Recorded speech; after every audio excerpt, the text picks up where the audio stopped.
الحمد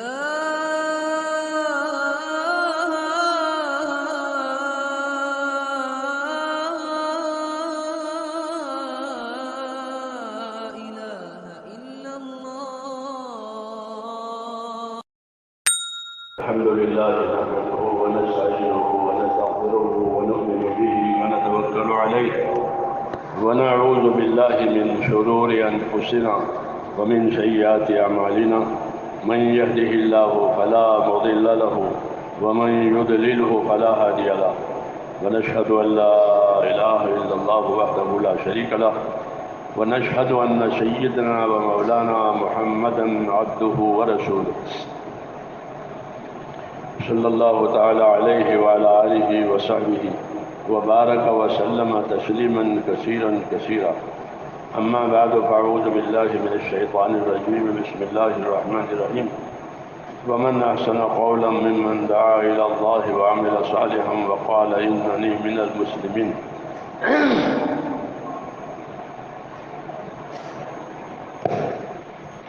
بزرگوں اور پیارے بھائیوں،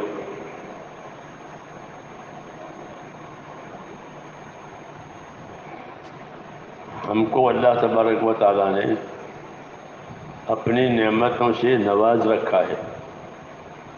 بہت نعمتیں ہماری طرف متوجہ ہیں، تو ایک تو ہماری طرف اللہ کی نعمتیں متوجہ ہیں، ہر سانس نعمت ہے، جو آوے وہ بھی جاوے وہ بھی، پھر ہر دن نعمت ہے جو زندگی میں ملتا ہے، پھر روزی نعمت ہے، پھر اولاد نعمت ہے، پھر تندرستی نعمت ہے، کتنے نعمتیں ہیں، کون گنے گا اس کو؟ تو ہماری طرف ایک تو نعمتیں متوجہ ہوتی ہیں، دوسری چیز ہماری طرف اللہ تعالیٰ کے حکم متوجہ ہوتے ہیں۔ روایتوں میں پڑھا نہیں کہ نمازی و فرشتہ کہتا ہے کہ اٹھو، اپنے اوپر دوزخ کی آگ جلا رکھی ہے، اس کو بجھاؤ، نماز پڑھو۔ تو ایک تو ہماری طرف اللہ تعالیٰ کی نعمتیں متوجہ ہوتی ہے، اور دوسرے کہ ہماری طرف اللہ تعالیٰ کے حکم متوجہ ہو۔ تو کیا کرنا ہے کہ نعمتوں میں شکر گزار بننا ہے اور اللہ کے حکموں میں اپنے آپ کو پابند کرنا ہے کہ نعمتوں میں شکر گزار بنو، کیونکہ نعمت کی تاثیر یہ ہے کہ وہ آدمی کو غافل کرتی ہے۔ نعمتوں میں غافل کرنے کی تاثیر ہے۔ نعمت نہیں ہوتی ہے تو آدمی اللہ کی طرف متوجہ ہوتا ہے، مانگتا ہے، وہ جب نعمت آ گئی تو اس میں لگ جاتا ہے، اس کے بڑھانے میں لگ جاتا ہے، اس کے فائدہ اٹھانے میں لگ جاتا ہے۔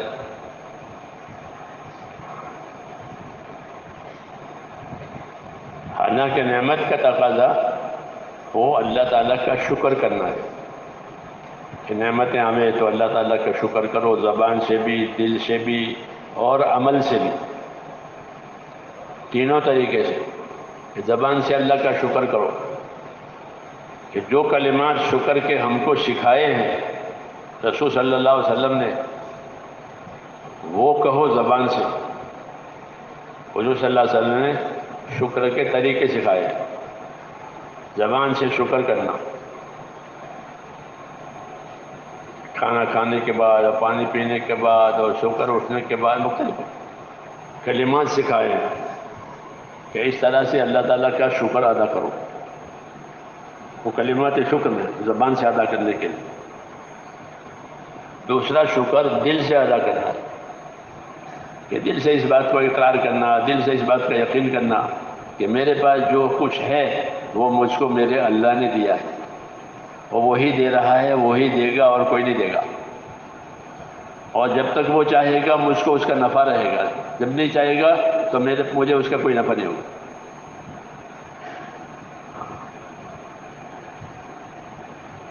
نعمت سے نفع جب ملے گا جب اللہ چاہے گا۔ اس لیے نعمتوں پر شکر گزار بنو۔ سب سے بڑی شکر گزاری یہ ہے کہ حق ادا کرے۔ حق ادا کرنا یہ سب سے بڑا شکر کرنا ہے۔ اس لیے کہ دنیا کو اللہ تعالیٰ نے حقوق ادا کرنے کی جگہ بتایا ہے کہ یہاں حقوق ادا کیے جائیں گے، اور آخرت میں کہ آخرت میں اس کا بدلہ ملے گا۔ تو دنیا کو حقوق ادا کرنے کی جگہ بتایا ہے اور آخرت کو بدلہ پانے کی جگہ بتایا، اس لیے حق بھی ادا ہو جاوے اور بدلہ بھی مل جاوے، یہ ہوئی کامیابی۔ حق ادا نہیں ہوا، بدلہ بھی نہیں ملا، یہ ناکامی ہوئی۔ اس لیے کہ اصل کامیابی جو ہے وہ تو آخرت کی ہے، دنیا گزارے کے لیے دی ہے، وہ گزرتی ہے، ہاں اس کا کام ہی گزرنا ہے۔ کوئی حاکم بنے، کوئی تاجر بنے، کوئی زمیندار بنے، مالدار بنے، گزرے گی اس کی دنیا، جتنی لکھی ہے اتنی ہوگی، وہ گزر جائے گی۔ تو یہ گزارے کی جگہ ہے، اور آخرت کیا آخرت گزارے کی جگہ نہیں ہے، بلکہ آخرت کو دارالقرار بتایا، یہاں رہنا ہی رہنا ہے، جانا نہیں ہے۔ آخرت وَإِنَّ الْآخِرَةَ هِيَ دَارُ الْقَرَارِ، کہ آخرت دارالقرار ہے، وہاں رہنا ہی رہنا ہے، وہاں سے کہیں جانا نہیں ہے۔ کافر کو جانے نہیں دیں گے اور مومن وہاں سے جانا نہیں چاہے گا۔ کافر کو یریدون ان یخرجوا من النار وما هم بخارجین منها ولهم عذاب مقیم، کافر چاہے گا کہ عذاب میں سے نکل جائیں، کہ نہیں نکل سکتے، تمہارے لیے دائمی عذاب ہے۔ اور مومن کہ مومن اپنے آخرت سے جانا نہیں چاہے گا، لا یبغون عنها حولا، ایمان والا جب اپنے آخرت میں پہنچ جاتا ہے تو اس کو کامیابیاں نظر آ جاتی ہے کہ میری کامیابی ہے، اللہ مجھ سے راضی ہو گیا ہے، اس لیے وہ وہاں بھی اللہ کا شکر کرتا ہے اور یہاں بھی اللہ کا شکر کرتا ہے۔ یہی زندگی ہے کہ نعمت کو بھی پہچانے، نعمت دینے والے کو بھی پہچانے اور نعمت کا حق بھی پہچانے۔ نعمت کو بھی پہچانے کہ اللہ نے کتنی بڑی نعمت دی ہے۔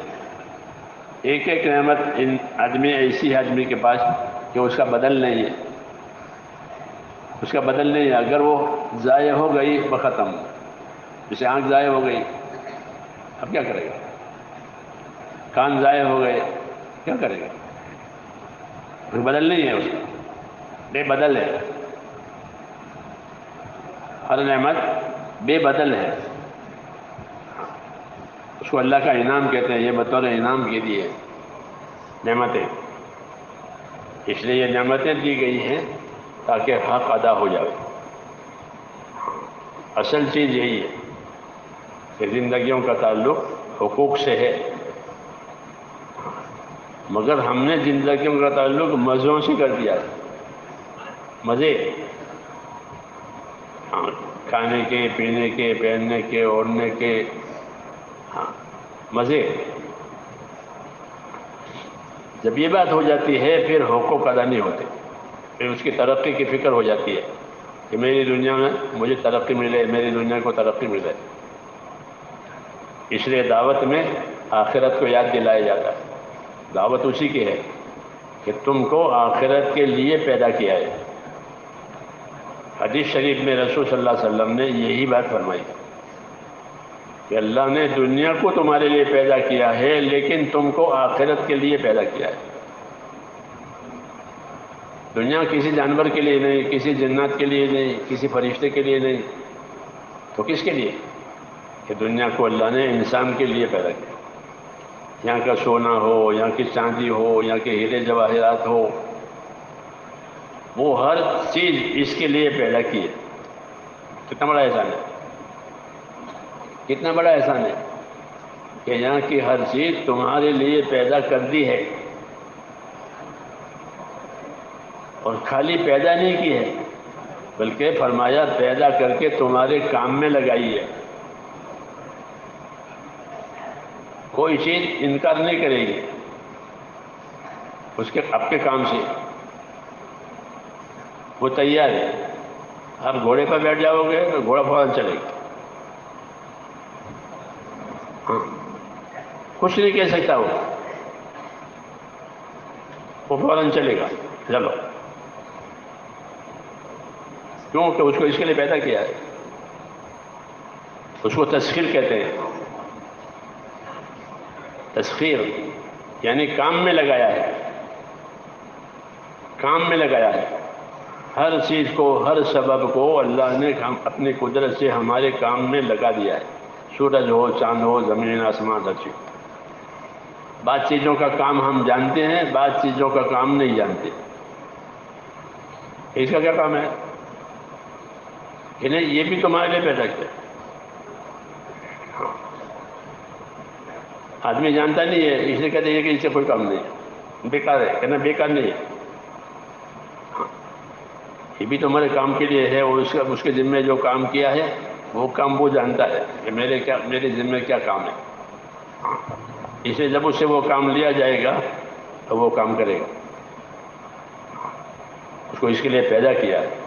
تو یہ دوسری نعمت ہے. ایک تو ہمارے لیے پیدا کیا اور پھر ہمارے کام میں لگایا. تسخیر کہتے ہیں اس کو کہ تمہارے کام میں لگا دیا ہے. تو جب سارے اسباب ہمارے لیے اور ہمارے کام کے لیے، تو ہم کس کام کے لیے؟ پھر ہم کس کام کے لیے؟ کیا ہم اللہ تعالیٰ کے مہمان ہیں؟ کھاؤ پیو اور کوئی مہمان کو کوئی کام نہیں؟ کہ نہیں، ایسا نہیں ہے. بلکہ ہم کو یہ ساری نعمتیں ذمہ داریوں کے عوض میں دی ہے کہ تمہارے اوپر کچھ ذمہ داریاں ہیں، وہ ذمہ داری تم پوری کرو. یہ ساری چیزیں ہم دیں گے. جیسے نوکروں کو دیتے ہیں، گاڑی بھی دیتے ہیں، گھر بھی دیتے ہیں، تنخواہ بھی دیتے ہیں، اور بہت سی سہولتیں جتنے کام کے حساب سے ان کو دیتے ہیں کہ وہ کام کرے گا. یہ سہولت ہے اس کے لیے. یہ طریقہ ہے کہ اسباب ہمارے لیے پیدا کیے ہیں اور ہم کو اپنے حکموں کو پورا کرنے کے لیے پیدا کیا. یہ دعوت ہے کہ تمام اسباب تمہارے لیے اور تم حکموں کو پیدا کرنے کے لیے، حکموں کو پورا کرنے کے لیے ہو. جس شعبے میں رہو اس شعبے کے حکم معلوم کرو اور پورا کرو. یہ ذمہ داری ہے. جس شعبے میں رہو، کہ حکومت کا شعبہ ہے کہ ٹھیک ہے حکومت کرو، پھر حکومت میں کیا ذمہ داری ہے وہ پوری کرو. تو حکومت کے راستے سے کامیابی مل جائے گی. اور حکومت میں پوری نہیں کی تو ذمہ داری کہ اللہ حکومت میں ہی ناکام بنائے گا. حکومت دے کر ناکام بنائے گا. اس لیے اللہ تعالیٰ نے حکومت والوں کے حالت قرآن کریم میں ذکر کیے کہ دیکھو یہ حکومت والے، ان کو حکومتیں دی تھی، ان کو عہدے دیے تھے، ان کو اختیارات دیے تھے، انہوں نے یہ کیا. جب انہوں نے یہ کیا تو یہ اپنی حکومت سے کامیاب نہیں ہوئے بلکہ حکومت کی وجہ سے ناکام ہوئے. آج بھی وہی بات ہے. یہ نہیں کہ یہ پہلے زمانے کی باتیں ہیں، ایسا نہیں ہے. اللہ کی بات ہر وقت کی ہے، ہر وقت چلے گی. وہ میں کوئی تبدیلی نہیں ہوگی. لا تبدیل لکلمات اللہ، کہ اللہ کے کلمات میں، اللہ کی بات میں تبدیلی نہیں ہوتی کہ کبھی کچھ کہ نہیں، ایک ہی بات شروع سے لے کر آخر تک. ہاں ایک ہی بات ہے. وہ بات یہ ہے کہ حکم سے کامیابی ہوگی، حکم توڑنے سے ناکامی ہوگی. یہ سب کے لیے، یہ سب کے لیے. باقی جو شعبے بنے ہوئے ہیں، حکومت کا شعبہ، زمینداری کا شعبہ، تجارت کا شعبہ، مزدوری کا شعبہ، یہ سب شعبے بنے. یہ تو روزی کے لیے اور ضرورت کے لیے بنے ہیں. کس کے لیے؟ روزی کے لیے، ضرورت کے لیے یہ بنے ہوئے ہیں. ہاں. اور مقصود ان تمام شعبوں سے یہ ہے کہ جو جس شعبے میں رہے اس شعبے میں جو اللہ تعالیٰ کے حکم ہیں وہ دیکھے. اگر وہ اللہ تعالیٰ کے حکموں کو نہیں دیکھے گا تو اللہ اپنی قدرت سے، جس طرح اس کو اس شعبے میں رکھا ہے، اپنی قدرت سے اسی شعبے میں اسے نامراد بنائے گا. اس لیے نامراد ہونے والوں کے قصے ذکر کیے ہیں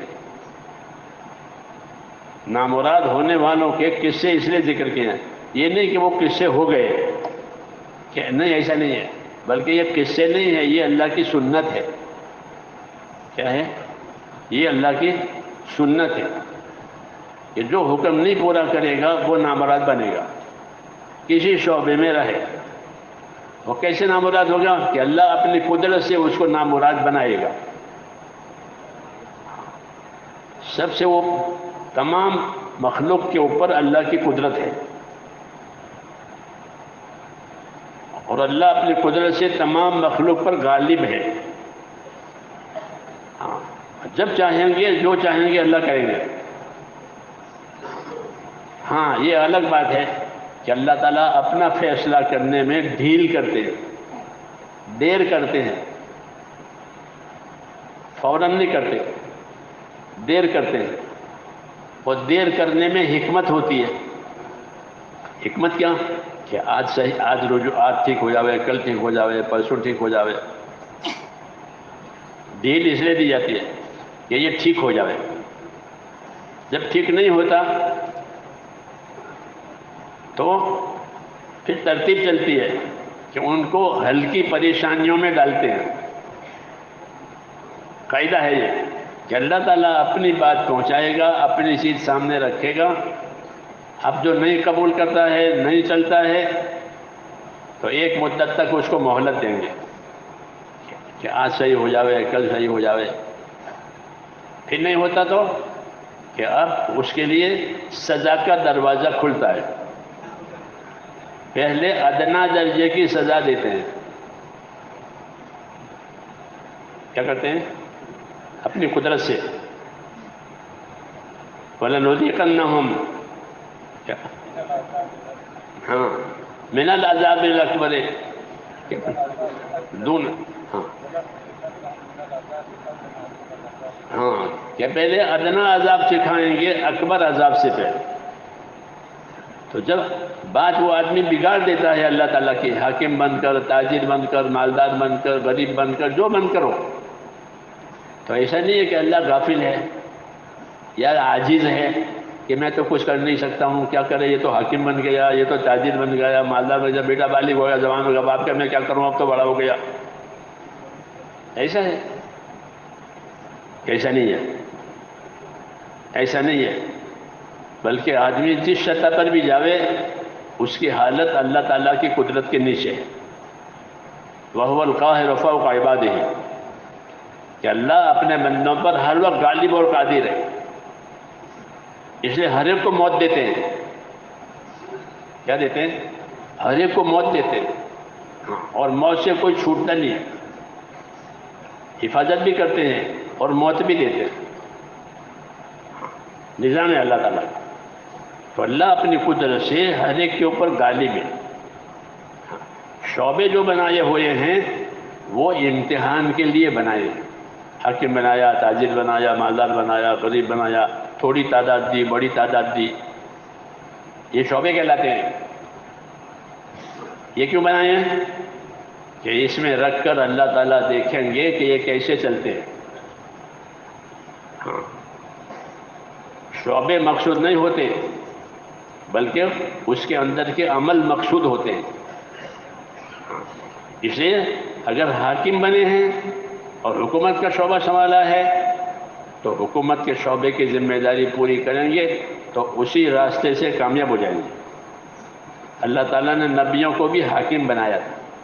سلیمان علیہ السلام بادشاہ تھے، داؤد علیہ السلام بادشاہ تھے، یوسف علیہ السلام حاکم تھے۔ یہ حضرات حاکم ہوئے ہیں، انہوں نے حکومتوں کے شعبے سنبھالے۔ ہاں، لیکن کیسے سنبھالے؟ کہ حکومت ہو کے ہوتے ہوئے کیا ذمہ داری ہے وہ بتانے کے لیے ان کو حاکم بنایا تھا کہ تم یہ دنیا کو بتاؤ کہ حاکم ہوتے ہوئے کیا ذمہ داری ہے، اور پھر اس کو پوری کر کے دکھاؤ۔ جب اس کو پوری کر کے دکھاؤ گے تو تمہاری ذمہ داری پوری ہو جائے گی، ہم تمہیں حکومتوں میں کامیاب کریں گے۔ تو داؤد علیہ السلام کو حاکم بنایا، خلیفہ قرآن شریف میں۔ ایسا حاکم بنایا داؤد علیہ السلام کو کہ سارے بنی اسرائیل ان کے ہاتھ پر متفق ہو گئے. بنی اسرائیل کے نبیوں میں سے ہے داؤد علیہ السلام، ورنہ بنی اسرائیل کسی پر متفق نہیں ہوتے، وہ ضدی ہیں اب تک. جی ہاں، جی ہاں، ان کی ضد ہے، اللہ کی نہیں ماننی، باقی سب کی ماننی، یہ ان کی ضد ہے. ہاں، اور ابھی تک ہے. تو نبیوں سے ضد کرتے رہتے، لیکن داؤد علیہ السلام کے ہاتھ پر کسی نے ضد نہیں کی، سب ان کی تابعداری میں آ گئے، ایسا حاکم بنایا. پھر داؤد علیہ السلام نے اپنی حکومت چلائی. ان کو زبور ملی تھی، تو زبور کی تبلیغ بھی کرتے تھے، زبور کی تعلیم بھی دیتے تھے، زبور کی روشنی میں عبادت بھی کرتے تھے اور اپنی حکومت بھی کرتے تھے. اس لیے ان کو حکومت دے کر اللہ نے کامیاب کیا اور دنیا والوں کو نمونہ بتایا کہ یہ طریقہ ہے. اور بڑی حکومت تھی. جی، سلیمان علیہ السلام کی حکومت ان سے بھی بڑی تھی. جناتوں پر، اور پرندوں پر، ہواؤں پر ان کا قبضہ تھا، اللہ نے دیا تھا. تو انہوں نے اپنی زندگیاں اس شعبے میں ایسے بنائی، تابعداری والی، تو اللہ نے ان کو کامیاب کیا اپنے شعبوں میں، تاکہ دنیا والوں کو نمونہ ملے کہ حکومت کے شعبے میں اس طرح رہتے ہیں، انصاف کے ساتھ، احسان کے ساتھ، حقوق کی ادائیگی کے ساتھ. ہاں، کہ کسی پر کوئی ظلم نہ ہو، ہر ایک کا حق پہنچ جائے. یہ مثال کے طور پر ہے کہ جس شعبے میں رہے اس شعبے کا دین سنبھالے. حاکم بنے تو حکومت کا دین سنبھالے، تاجر بنے تو تجارت کا دین سنبھالے. تجارت خالی مال کمانے کے لیے نہیں ہوتی، بلکہ جس طرح تجارت مال کمانے کے لیے ہوتی ہے، تجارت کا دین ادا کرنے کے لیے بھی ہوتی ہے، کہ تجارت میں تجارت کا دین ادا کرو، تجارت میں جو تجارت کا دین ہے اس ذمہ داری کو پوری کرو. ہاں، پھر تاجر کو اللہ تجارت کے راستے سے کامیاب کر دیں گے. یہ سب شعبے ناکام بنانے کے لیے نہیں ہیں، دنیا داری نہیں ہے، بلکہ اس کی دعوت ہے ان کو کہ تم اپنے شعبے میں رہ کر اللہ کے حقوق کو، بندوں کے حقوق کو پہچانو، اور پہچان کر کے ادا کرو، تو پھر تمہارے حالات اس میں اللہ صحیح کریں گے. اللہ کی ایک ترتیب یہ ہوتی ہے کہ اللہ تعالیٰ حالات جلدی نہیں بگاڑتے، چلنے دیتے ہیں، مہلت دیتے ہیں. آج نہیں تو کل، کل نہیں تو پرسوں زندگی بدلے. اس میں آدمی دھوکہ کھاتا ہے کہ کچھ ہوتا نہیں ہے تو کہتے رہتے ہیں اپنا کرو. یہ کہا نبیوں کو بھی کہتے ہیں، یہ کہ پرانی باتیں ان کی ہیں، کہانیاں، اساطیر الاولین، پرانی باتیں ہیں، یہ کہتے رہتے ہیں اپنا کام کرو. یہ آج بھی میرے دوستوں یہی ہے کہ اپنی غفلت سے انسان یہ کہتا ہے کچھ نہیں ہے، اپنا جو چاہو کرو. ایسا نہیں ہے، بلکہ اللہ تعالیٰ مہلت دیتے ہیں، موقع دیتے ہیں اور اپنی بات پہنچاتے ہیں. ہر ایک کو بات پہنچاوے کہ صحیح طریقہ کیا ہے، صحیح ذمہ داری کیا ہے. یہ بات اللہ تعالیٰ کی طرف سے پہنچتی ہے. جب تک بات نہ پہنچ جاوے، جب تک بات اس کی سمجھ میں نہ آوے، وہاں تک اللہ سزا کا معاملہ نہیں کرتے. میری بات سمجھ آ رہی ہے؟ اپنی بات اللہ پہنچاتے ہر ایک کو. پھر وہ نہیں مانتا، اب بات بدلے گی. اس لیے کہا وما کننا معذبین حتی نبعث رسولا، جب تک ہم اپنا پیغام رسولوں کے ذریعے سے نہ پہنچاویں وہاں تک ہم سزا نہیں دیتے. پہلے ہماری بات پہنچ جائے، صحیح صورت سامنے آ جائے، پھر دیکھتے ہیں کہ عمل کرتا ہے کہ نہیں کرتا. ہاں، اگر عمل کرتا ہے تو اسی شعبے میں اس کو اپنی قدرت سے کامیاب کرتے ہیں. عمل نہیں کرتا ہے بلکہ حکم توڑتا ہے، حکم چھوڑتا ہے، تو اس کو موقع دیں گے سمجھنے کا، عمل کرنے کا. پھر جب اس کی نافرمانی ایک حد تک پہنچ جاتی ہے، پھر اللہ تعالیٰ ان کے حالات کو توڑتے ہیں. ہاں کوئی بھی ہو کہ اب ان کی نافرمانی ایک حالت پر پہنچ گئی ہے، ان کا فساد ایک حد پر پہنچ گیا ہے. جب ان کا فساد، ان کا ظلم، ان کا بگاڑ ایک حد پر پہنچ جاتا ہے، پھر اللہ تعالیٰ ناکامیاں ڈالتے ہیں. پہلے ادنا درجہ کی ناکامی ڈالیں گے تاکہ سمجھ جائے. موسیٰ علیہ السلام کو اللہ تعالیٰ نے حاکموں کے لیے بنایا تھا، اپنی قوم کے لیے بھی اور حکومت والوں کے لیے بھی. دعوت کہ ان کو بات جا کے سمجھاؤ، ان کو زندگی کی ذمہ داری سمجھاؤ. ہاں یہ فرعون ہے، یہ حامان ہے، یہ قارون ہے، یہ ملک و مال والے کہلاتے ہیں. دنیا کی ترقی کے دو ہی باتیں ہیں، ملک ہو اور مال ہو، عہدے ہو مال ہو، عہدے ہو مال ہو. یہ دو چیزیں دنیا کی ترقی کی سب سے بڑی چیز ہے کہ مال مل گیا، عہدے مل گئے تو آدمی اس کو آخری ترقی سمجھتا ہے. موسیٰ علیہ السلام کے زمانے میں یہ دونوں تھے، مال والا بھی تھا اور عہدے والا بھی تھا. مال والا قارون تھا، مال والا قارون تھا. قارون کو کیا تبلیغ ہوئی؟ قارون کو کیا تبلیغ ہوئی؟ قارون کو یہ تبلیغ ہوئی کہ تو اپنی دنیا سے آخرت بنا لے. یہ نہیں کہا کہ تیرا مال مجھے دے دے، ایسا کہا تھا کہ نبی ایسا نہیں کہہ سکتا کہ تیری چیز مجھے دے دے. حاکم تو کہے گا کہ تیرا ہے وہ ہمارا ہے. تاجر بھی دوسروں سے اپنا مال کمانا، یہ نبی نہیں کہے گا. نبی زندگی کی ذمہ داری سمجھائے گا. تبلیغ کس کو کہتے ہیں؟ تبلیغ کس کو کہتے ہیں؟ چلے میں چلے جانے کو کہ نہیں، تبلیغ کہتے ہیں زندگی کی ذمہ داری سمجھ کر پورا کرنے کو کہ میری زندگی کی کیا ذمہ داری ہے، میں جس حال میں ہوں اس حال کی کیا ذمہ داری ہے، اس کو سمجھنا، اس کو سمجھانا، یہ تبلیغ. تو قارون کے پاس مال تھا، موسیٰ علیہ السلام کا رشتہ دار تھا،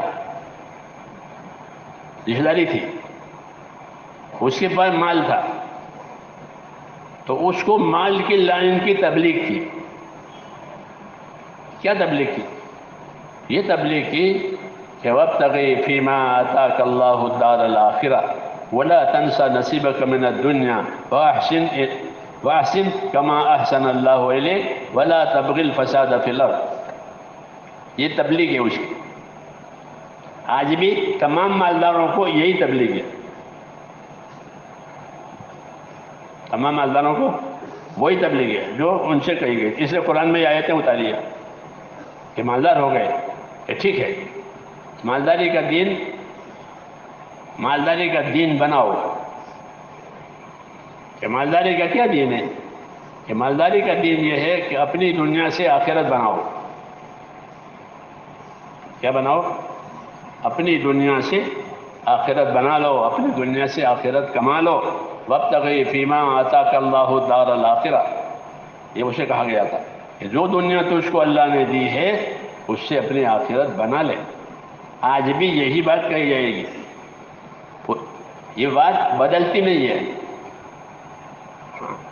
یہ بات بدلتی نہیں ہے. ایک ہی بات.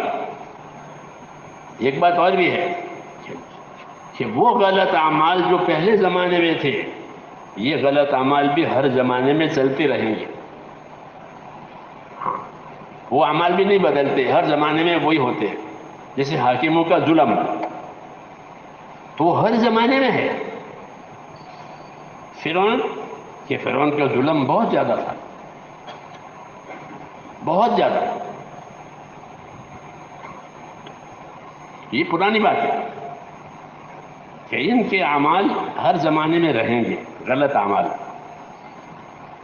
کہ وہ لوگ ظلم کا راستہ لیں گے، انصاف کا راستہ، حقوق ادا کرنے کا راستہ یہ نہیں لیں گے. تو اللہ ان کی تبلیغ کے لیے رسول بھیجتا تھا. موسیٰ علیہ السلام نے جا کر اس کو بتا کہ تیرا پروردگار اللہ ہے، تو اللہ کی بات قبول کر اور اللہ کے مخلوق پر ظلم نہ کر. میں تجھے صحیح راستہ بتانے کے لیے آیا ہوں، میری بات مان. یہ دعوت دی اس کو. اس نے یہ دعوت کو رد کیا اور قبول نہیں کیا، اور لوگوں کو یہ سمجھایا کہ یہ جادوگر ہے۔ یہ کیا ہے؟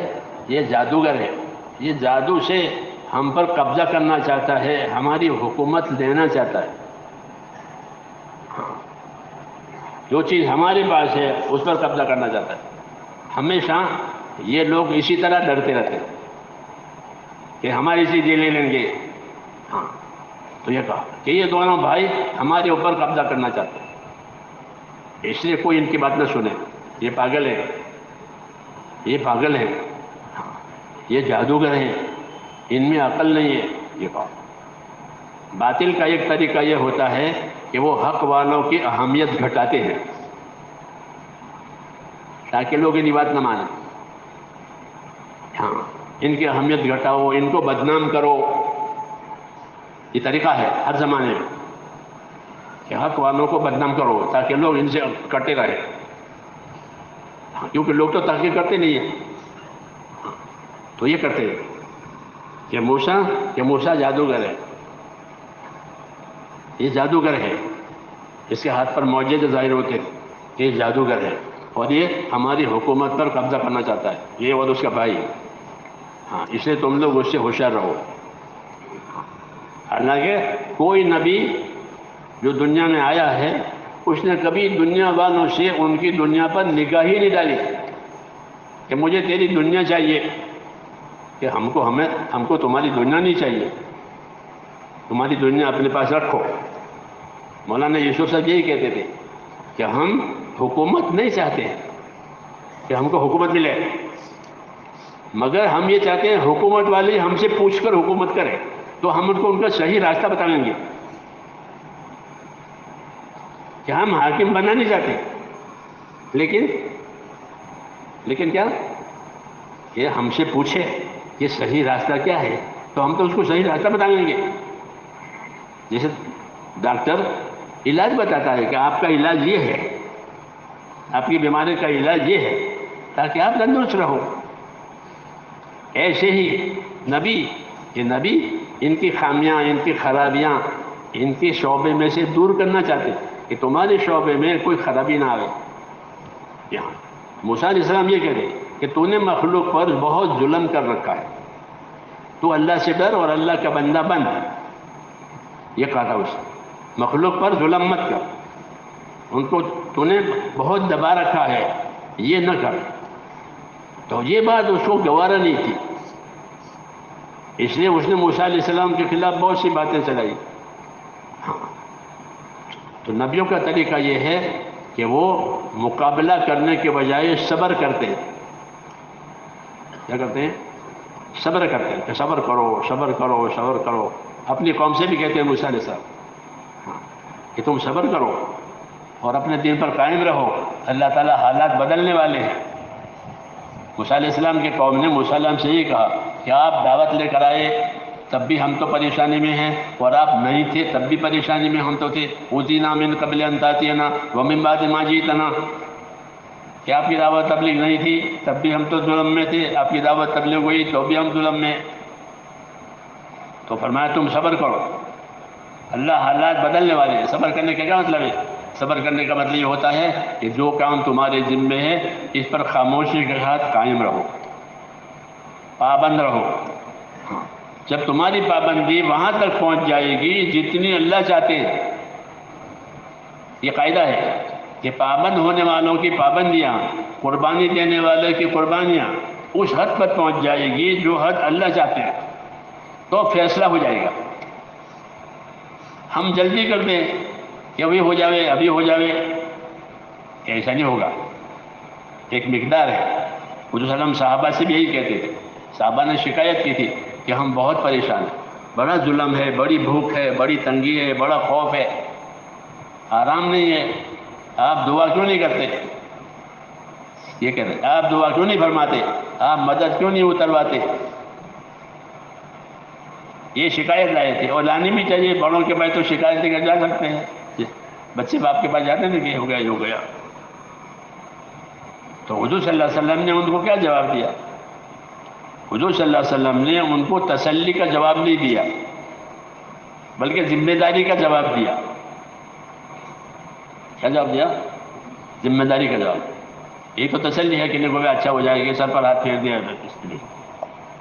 ایسا نہیں کیا، بلکہ یوں فرمایا کہ کیا بات کرتے ہو، تم سے پہلے زمانے کے لوگوں پر تو اتنی تکلیف آئی تھی کہ ان کو لوگوں نے آرے سے سیدھا چیر دیا تھا، 2 ٹکڑے ہو گئے، اور لوہے کے کنگھیوں سے ان کو چھیل دیا گیا. تمہارے ساتھ ایسا ہوا ہے کہ نہ؟ ایسا تو نہیں ہوا. کہ تمہارا معاملہ تو ہلکا ہے کہ تم کو بھوک ہے، خوف ہے. یہ بات تربیت کی بات کہلاتی ہے. کس کی؟ تربیت کی بات، کہ تمہارا معاملہ ہلکا ہے. باقی رہا تمہاری حالت بے شک دکھی ہے، تو فرمایا گھبراؤ مت، حالات بدلنے والے ہیں.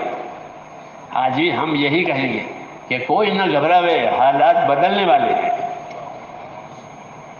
ہاں، نبی کی بات وقتی نہیں ہوتی، وقتی نہیں ہوتی ہے. ٹائم پر ایک بات کہ نا اصولی ہوتی ہے. کیا ہوتی ہے؟ اصولی بات. اصولی بات بدلتی ہے؟ اصولی بات نہیں بدلتی، وہ ہر زمانے میں رہتی ہے. جیسے کہ بھئی پانی سے زندگی ہے، پانی نہیں ہے تو آدمی مر جائے گا، حیوان بھی مر جائے گا، جانور بھی سوکھ جائیں گے، وہ درخت بھی سوکھ جائیں گے. پانی سے حیات ہے، اصولی بات ہے، تو یہ بدلتی نہیں ہے. ایسے نبی کی بات ہوتی. تو حضور نے فرمایا کہ تم تو جلدی کر رہے ہو، شکایت لائے تھے، تو شکایت کے جواب میں تربیت کا جواب دیا کہ تم سے پہلے زمانے کے لوگوں کو تو اتنی ایزا ہوئی کہ ان کو چیرا ہے آرے سے، اور لوہے کی کنگھیوں سے ان کو چھیلا ہے. تمہارے ساتھ ایسا ہوا ہے کہ نہ؟ ہمارے ساتھ ایسا تو نہیں ہوا. کہ تمہارا معاملہ ہلکا ہے، باقی تم پریشانی میں ہو تو تم گھبراؤ مت، حالات بدلنے والے ہیں. کہ اللہ کے دستور ہے کہ اللہ حالات کو بدلتے ہیں. تلک الایام نداولها بین الناس، یہ اصول ہے کہ یہ حالات ہیں جو ہم لوگوں کے درمیان میں بدلتے ہیں. کسی کو اوپر لے گئے، پھر اس کو نیچے لائے. جو بچے وہ جھولے ہوتے ہیں نا، جھولے وہ یوں ہو جاتے ہیں. یوں بچے کھیلتے ہیں تو وہ بچے اوپر چلے گئے، وہ نیچے والے دیکھو ہم اوپر آ گئے، پھر نیچے والے اوپر چل جاتے وہ کہ دیکھو ہم اوپر آ گئے. یہ مثال ہے. تداول ایام اس کو کہتے ہیں. کیا کہتے ہیں؟ تلک الایام نداولها بین الناس، کہ یہ حالات ہیں جو ہم لوگوں کے درمیان میں بدلتے رہتے ہیں. یہ قانون ہے کہ اوپر لے گئے اللہ، پھر تو اب نیچے بھی لائیں گے. تو حالات کا بدلنا اور حالات کا ہونا یہ اصل نہیں ہے. یہ تو امتحان کے لیے اللہ تعالیٰ حالات لاتے ہیں کہ لوگ اس حال میں رہ کر کیا عمل کرتے ہیں. اگر ان کے عمل صحیح ہوتے ہیں تو ان کا نتیجہ اللہ صحیح لاتا ہے. اگر ان کے عمل غلط ہوتے ہیں تو پھر ان کا نتیجہ ایسا آتا ہے جو ان کو بھگتنا پڑتا ہے. یہ کیوں؟ کہ انہوں نے زندگی اپنی اس شعبے میں ایسی بنائی، نبی نے جو راستہ بتایا تھا وہ نہیں کیا، تو ایک مدت تک چلنے دیتے ہیں. یہاں تک کہ وہ یہ سمجھتا ہے کہ کچھ نہیں ہوگا، جو ہم چاہیں گے وہ ہوگا. یہاں تو یہ اپنے مال میں، اپنے عہدوں میں، اپنی چیزوں میں بگڑتے ہیں، اور جب ان کا بگاڑ حد پر پہنچ جاتا ہے تو پھر اللہ تعالیٰ ان پر اپنی قدرت کا ہاتھ ڈالتے ہیں. یہ ہوتا ہے. اس طرح قربانی والے بھی کہ جو بگڑتے نہیں ہیں بلکہ اپنے آپ کو بناتے ہیں، ایمان کے راستے سے، اعمال کے راستے سے، اخلاق کے راستے سے، قربانی کے راستے سے اپنے آپ کو بناتے ہیں، اور اس میں وہ اپنے آپ کو چلاتے ہیں اور مال جان لگاتے ہیں. ان کا مال جان لگنا جب ایک حد پر پہنچ جاتا ہے، جو حد اللہ چاہتے ہیں، تو پھر اب فیصلہ ان کے حق میں آتا ہے. یہ طریقہ ہے. حضور صلی اللہ علیہ وسلم نے صحابہ کو یہ طریقہ بتایا کہ تم تو جلدی کرتے ہو، حالات بدلنے والے ہیں، حالات بدلنے والے ہیں، تم جلدی کر رہے ہو. اللہ اپنی ترتیب سے حالات کو بدلے گا، تم جلدی نہ کرو. تو ایسا ہوتا ہے. تو بدلنے کے مطلب ہے کہ بگڑنے والوں کا بگاڑ اپنے حد پر پہنچ گیا کہ اب اللہ ان کو نہیں چھوڑے گا. فلما آسفونا انتقمنا منهم فاغرقناهم اجمعین. فرعون کے بارے میں کہا اور اسی قوم کے بارے میں کہا کہ انہوں نے جب ہم کو ناراض کیا، ہم کو غصہ دلایا، تو ہم نے ان سے بدلہ لیا اور ان سب کو ہلاک کر دیا. تو جب ان کی نافرمانی ایک حد پر پہنچ گئی، پھر اللہ نے ان پر ہاتھ ڈالا اور ہاتھ ڈال کر ان کو تہس نہس کر دیا، ان کی حیثیت ختم ہو گئی.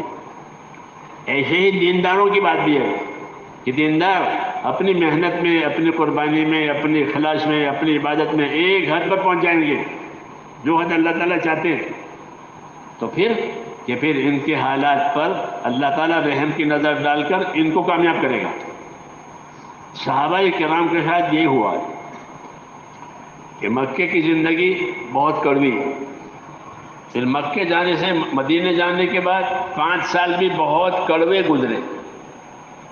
13 اور 5 18 برس، 18 برس، 5 سال مدینے کے اور 13 سال، یہ بہت کٹھن گزرے ہیں یہ 18 برس.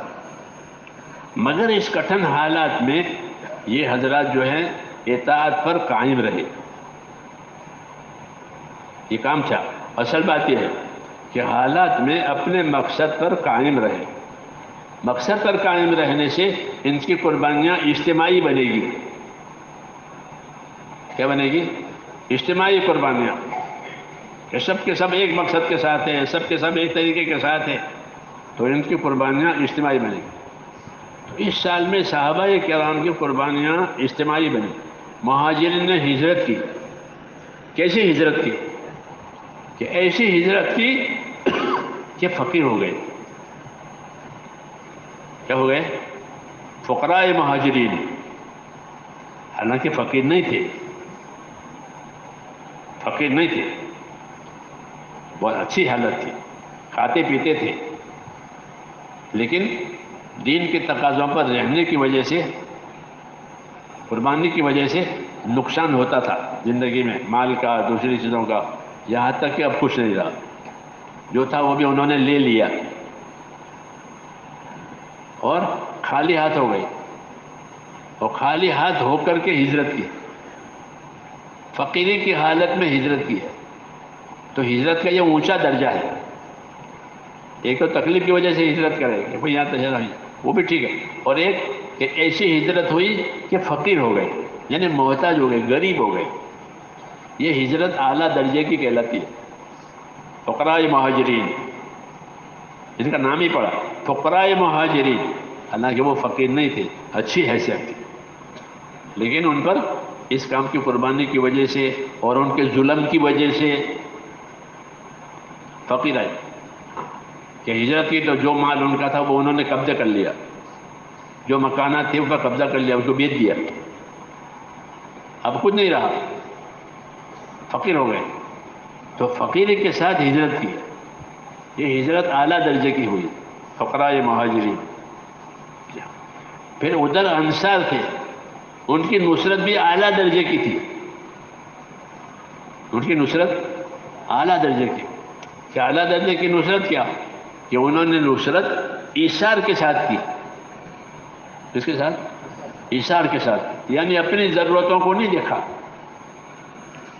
اور ان کی ضرورتوں کو دیکھا.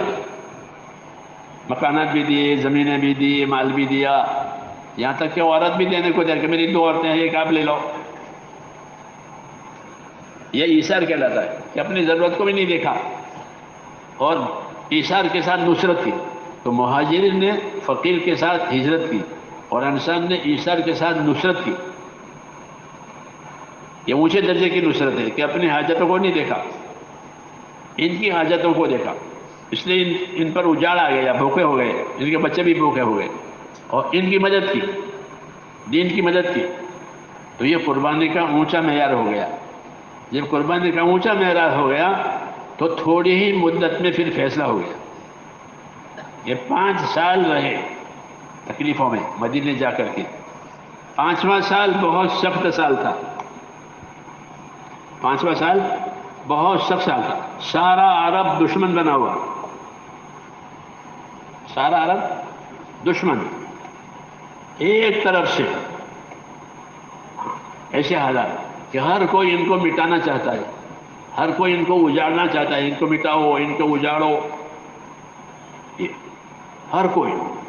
ادھر یہود رہتے تھے مدینے میں، 3 قبیلے تھے بڑے بڑے یہود کے، اور بڑے مالدار تھے، وہ شاہکار لوگ، پیسے دیتے تھے لوگوں کو سود پر، اس لیے لوگ ان کے دباؤ میں نیچے رہتے تھے۔ ہاں، ان کا یہ کام تھا کہ وہ رسول صلی اللہ علیہ وسلم کے خلاف فضا بگاڑتے تھے۔ ان کو آپ صلی اللہ علیہ وسلم سے حسد تھا۔ کیا تھا؟ حسد، ہاں، اندر سے، اور انہوں نے طے کیا تھا کہ اس کا کام چلنے نہیں دیں گے۔ یہ ہوتا ہے کہ باطل اپنی پوری طاقت لگاتا ہے۔ جب حضور صلی اللہ علیہ وسلم نے ہجرت کی ہے تو آپ مغرب کو اپنے قبا میں پہنچے ہیں، تو جو بڑے بڑے یہود تھے وہ آئے، اور انہوں نے دیکھا آپس میں کہ یہی ہے وہ، کہ ہاں یہی وہ، جانتے تھے کہ نبی ہیں، لیکن جن کی چلنے نہیں دینی ہے، یہ ہے بات ہر زمانے میں، کہ یہ جانتے ہیں کہ نبی ہے، سچا ہے، لیکن ان کی بات چلنے نہیں دینی، اپنے حسد کی وجہ سے، اپنی دشمنی کی وجہ سے، کہ اچھی جماعت ہے، ان کی جماعت بھی بہت سارے ہیں، کیونکہ ایمان والے ہیں، اخلاص والے ہیں، اخلاق والے ہیں، یہ وہ جانتے تھے، وہ ان کے ساتھی بھی ایسے، لیکن ان کی بات چلنے نہیں دینی ہے۔ یہ ہر زمانے میں ہوتا ہے کہ بات بھی ٹھیک ہے، کام بھی ٹھیک ہے، لیکن ان کو چلنے نہیں دینا ہے، یہ ہر زمانے میں ہوتا ہے۔ حضور صلی اللہ علیہ وسلم کے ساتھ وہ ہوا جو پہلے ہوا تھا، ہمارے ساتھ وہ ہوا جو حضور صلی اللہ علیہ وسلم کے ساتھ ہوا ہے، یہ طریقہ ہے۔ جو غلط اعمال پہلے سے چلے آ رہے ہیں وہ چلتے رہیں گے، وہ مٹتے نہیں ہیں۔ جیسے جو صحیح کام پہلے سے نبیوں کا چلا آ رہا ہے وہ بھی چلا آ رہا ہے، وہ بھی مٹتا نہیں ہے، وہ بھی چلتا رہتا ہے۔ اس طرح دنیا ایک اکھاڑا ہے، کیا ہے؟ صحیح والوں کا اور غلط والوں کا، کہ وہ غلط والے غلط چلائیں گے، تو صحیح والے اپنی صحیح چلائیں، صبر کے ساتھ، نرمی کے ساتھ، اخلاق کے ساتھ یہ چلائیں، چھوڑے نہیں اپنی بات، چھوڑے نہیں اپنا کام، تو پھر ان کی قربانیاں بڑھتے بڑھتے بڑھتے ایک مقدار پر پہنچتی ہے جو اللہ چاہتے ہیں۔ جب اس مقدار پر پہنچ جائے گی تو حالات کو اللہ اپنی قدرت سے بدل دے گا، یہ طریقہ ہے۔ یہی بات حضور صلی اللہ علیہ وسلم اپنے ساتھیوں کو سمجھانا چاہتے تھے کہ تم جلدی کر رہے ہو، حالات بدلنے والے ہیں۔ آج بھی یہی بات کہی جائے گی کہ تم جلدی نہ کرو، اپنا کام پورا کر کے اللہ تعالیٰ کو بتاؤ اخلاص کے ساتھ، دعاؤں کے ساتھ، پھر آج بھی وہی اللہ ہے جو اس وقت تھا، جس طرح اس نے اپنی قدرت سے کیا تھا، آج بھی وہ اپنی قدرت سے کرنے والا ہے۔ وہ تو یہ سمجھانا چاہتے کہ تم تو جلدی کر رہے ہو، حالات بدلنے والے ہیں۔ آج بھی یہی بات کہی جائے گی کہ تم جلدی نہ کرو، حالات کیسے بدلیں گے کہ ہم نہیں جانتے، ہم نہیں جانتے، ہمارے پاس کوئی علم نہیں ہے، اللہ اپنی قدرت سے کرے گا۔ تو حضور صلی اللہ علیہ وسلم نے اپنے صحابہ کرام کو اپنی ذمہ داریوں پر قائم رہنے کی تلقین کی کہ جو جو ذمہ داری تمہارے اوپر ڈالی گئی ہے دین کے لحاظ سے، عبادت کی، اطاعت کی، نصرت کی اور محنت کی، اس پر تم قائم رہو۔ جب اس پر تمہاری محنت ایک حد کو پہنچ جائے گی تو پھر اللہ تعالیٰ کا فیصلہ آئے گا۔ کیا فیصلہ آئے گا کہ ہم نہیں جانتے، لیکن آئے گا۔ ہر نبی اس طرح کہتا تھا کہ اگر بگڑو گے تو بگاڑ کے لحاظ کا فیصلہ آئے گا، سزا کا فیصلہ آئے گا، اور بنو گے تو انعام کا فیصلہ آئے گا کہ تم بن گئے اپنی قربانیوں میں، اپنے اخلاص میں، اپنی عبادت میں، اپنے کام میں، تو تمہارے لیے کہ مدد کا فیصلہ آئے گا۔ مدد کے فیصلے میں یہ ہوتا ہے کہ جو مخالف تھے اللہ تعالیٰ ان کو لے آئیں گے ہدایت دے کر کے، جیسے حضور صلی اللہ علیہ وسلم کے ساتھ ہوا کہ جو لوگ حضور صلی اللہ علیہ وسلم مخالف تھے، آپ کی قربانیوں کی وجہ سے جو مخالف تھے وہی ساتھ دینے کے لیے تیار ہو گئے۔ خالد بن ولید رضی اللہ عنہ وہ بہت طاقتور آدمی تھے اور بہت مخالف تھے۔ ہاں، آپ ان کی زندگی پڑھو، بہت وہ اس کا موقع تلاش کرتے تھے کہ کوئی موقع ملے تو آپ کو ختم کرے. اس میں رہتے تھے وہ تھے بھی بہت طاقتور. اللہ تعالیٰ نے ان کو بڑی طاقت دی تھی. موتا کی جنگ میں 6 تلواریں ان کے ہاتھ سے ٹوٹی ہے. تلوار ٹوٹے، لکڑی کی ہوتی ہے نا، وہ تو لکڑی کی ہوتی ہے نا، اتنی طاقتور. تو وہ آپ کے ایسے کہ کسی طرح آپ کو ختم کرنا ہے. اور اللہ کی قدرت ہے کہ جو ختم کرنے کے لیے پیدا ہوا، یہ ختم اس کے ہاتھ سے نہیں ہوگا. جو اللہ چاہے گا وہ ہوگا. ورنہ یہ حضور صلی اللہ علیہ وسلم کو ختم کرنا چاہتے تھے کہ موقع نہیں ہے تو جب یہ نماز پڑھے تب حملہ کرو، یوں کہتے تھے. کہ نماز تو چھوڑتے نہیں ہیں اپنی، ہر وقت کی نماز پڑھتے ہیں. جب یہ نماز میں شریک ہو جائیں اور سب باندھ کے کھڑے ہو جائیں تب ان پر ٹوٹ پڑو، یہ کہتے تھے. اللہ تعالیٰ نے خبر دی. پھر اللہ تعالیٰ نے ان کو صلاۃ الخوف کا طریقہ بتایا ہے. خوف کی نماز پڑھنا، خوف کی نماز کا ایک طریقہ ہوتا ہے. جیسے جنازے کا ایک طریقہ، عید کا ایک طریقہ، خوف کی نماز کا بھی ایک طریقہ ہوتا ہے. کہ یہ تمہاری نماز کی حالت میں تم پر حملہ کرنا چاہتے ہیں، تم خوف والی نماز پڑھو. کیوں؟ یہ ان کی وجہ سے بات آئی تھی. اتنا کٹر ہو کیا یہی. لیکن اللہ تعالیٰ کو منظور ہے کہ اللہ تعالیٰ نے حضرت خالد رضی اللہ عنہ کو ہدایت دے دی. کہ جب حضور صلی اللہ علیہ وسلم عمرہ کے لیے گئے تو یہ مکے سے نکل گئے باہر، کیونکہ پہلے قرار ہوا تھا کہ عمرہ کریں گے، 3 دن رہیں گے پھر جائیں گے. یہ قرار ہوا تھا. تو یہ قرار کی وجہ سے حضور عمرہ کے لیے آئے. 3 دن پورے ہو گئے تو مکے والوں نے کہا کہ 3 دن پورے ہو گئے، مکہ خالی کرو. تو آپ نے خالی کر دیا کہ 3 دن کی بات تھی. یہ مکے میں بھی نہیں رہے، یہ کہیں اور دور چلے گئے کہ میں ان کو دیکھنا بھی نہیں چاہتا ہوں. حضور نے پوچھا خالد کہاں ہے؟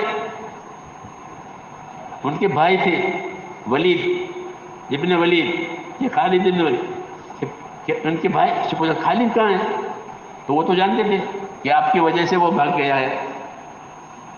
تو بڑے کے سامنے ایسی بات نہیں کہی جاتی کہ وہ آپ کی وجہ سے بھاگ گیا ہے. تو انہوں نے ادب سے جواب دیا کہ فرمایا خالد کہاں ہے؟ کہ یا رسول اللہ، اللہ اس کو لائے گا. کہا اللہ اس کو لائے گا، یہ نہیں کہا کہ آپ کی وجہ سے بھاگ گیا ہے. تو آپ نے فرمایا کہ اتنا سمجھدار آدمی ہے، اگر وہ ہمارے کام میں ہمارا مددگار بن جائے تو ہم اس کو آگے آگے رکھیں گے، ہم اس کی قدر کریں گے. یہ بات حضور نے فرمائی.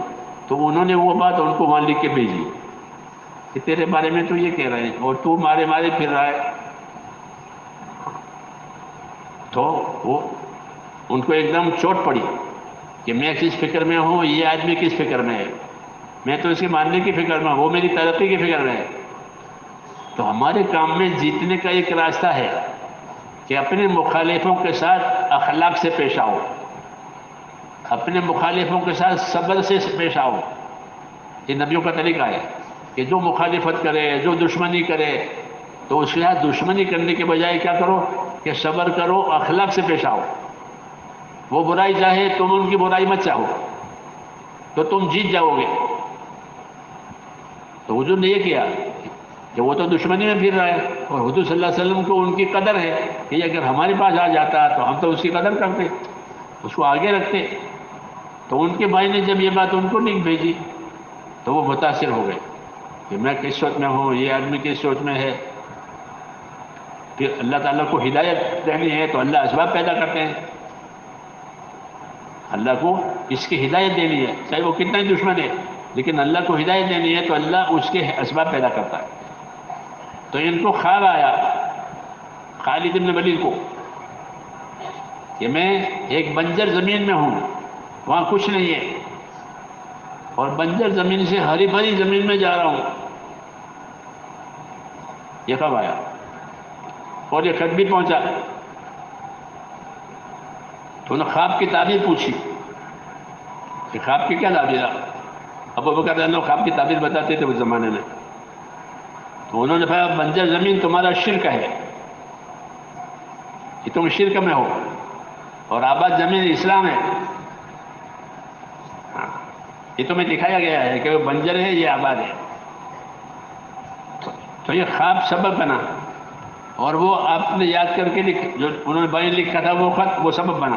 انہوں نے جھٹ سے فیصلہ کیا کہ بس اب اپنی یہ بات چھوڑ دینی ہے اور جو بات رسول کی ہے وہ لینی ہے.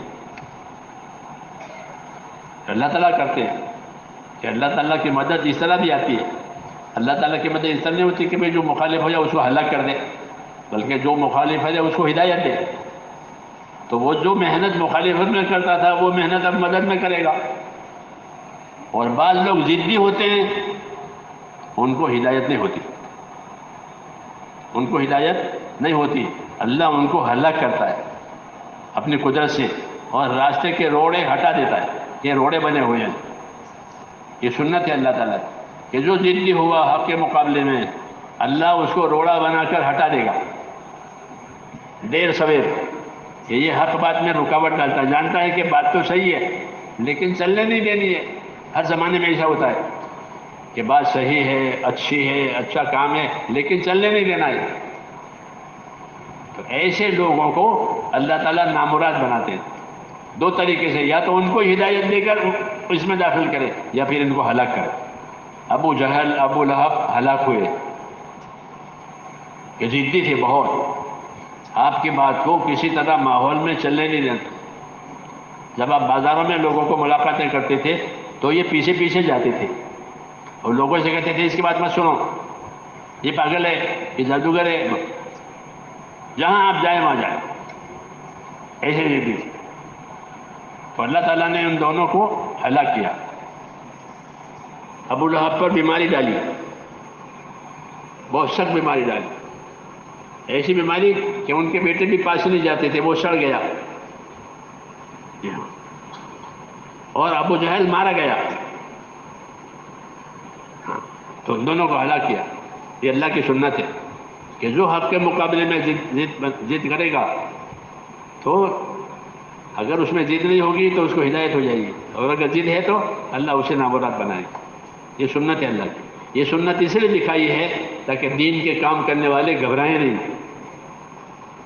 دین کے کام کرنے والے نہ گھبرائیں، اپنے کام پر قائم رہیں.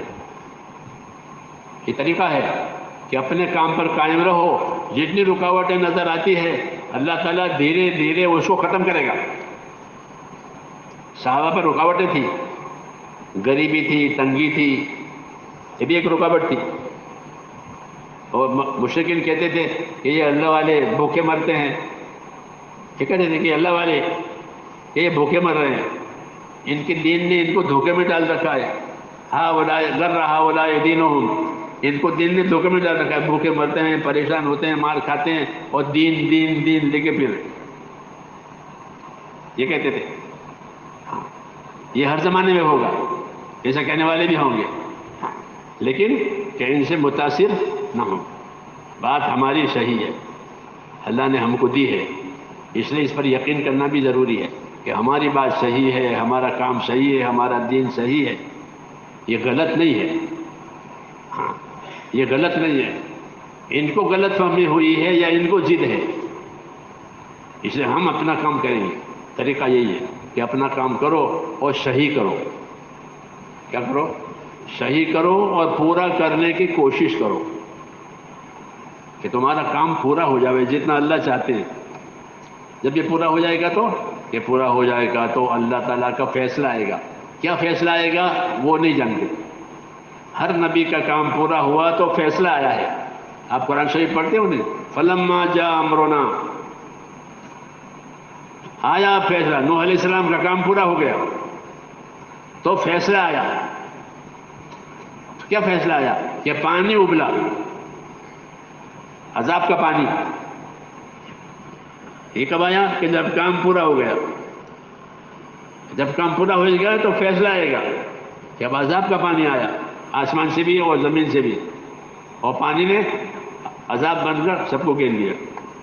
اس کو بتا ہر نبی کے ساتھ فلما جاء امرنا فارت تنور فلما جاء امرنا جعلنا علیہا سافلہا. لوط علیہ السلام کے ساتھ کہ جب ہمارا فیصلہ آیا تو ہم نے ان کی بستی کو اوپر نیچے کر دیا، یعنی ان کی بستی کی زمین کو جو نیچے جا کر پیچھے مار دیا. یہ فیصلہ. اور اللہ تعالیٰ کے فیصلے آتے ہیں، جب تک فیصلہ نہ آئے وہاں تک کام کرنا ہوتا ہے. جب تک فیصلہ نہ آئے کہ وہاں تک کام کرو، پھر فیصلہ آئے گا. تو رسول صلی اللہ علیہ وسلم چونکہ رحمت بن کر آئے ہیں، اس لیے وہ فیصلے نہیں آئیں گے جو پہلے زمانے کے لوگوں پر آئے تھے کہ عذاب آیا اور ان کا ناش ہو گیا. ایسا نہیں ہوگا، بلکہ کسی اور طریقے سے فیصلہ آئے گا. یا تو اللہ ان کو ہدایت دے دے گا، یا ان کی کوششیں ناکام کر دے گا اور حق کے لیے راستے کھول دے گا. وہ اللہ جانتے ہیں کیا فیصلہ آیا. ہر نبی کی الگ الگ طریقے سے مدد ہوئی ہے.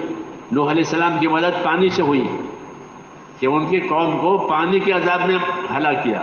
ہود علیہ السلام کا فیصلہ ہوا سے آیا کہ ان کے لیے اللہ نے ہوا بھیجی. جو لوگ نافرمان تھے اللہ نے تیز ہوا سے ان کو ہلاک کر دیا، وہ پچھاڑ دیا، تو وہاں ہوا آئی. اس طرح بعض لوگوں کے لیے زلزلے آئے کہ ان کے لیے زلزلہ بھیجا اور زلزلہ بھیج کر ان کو ہلاک کیا.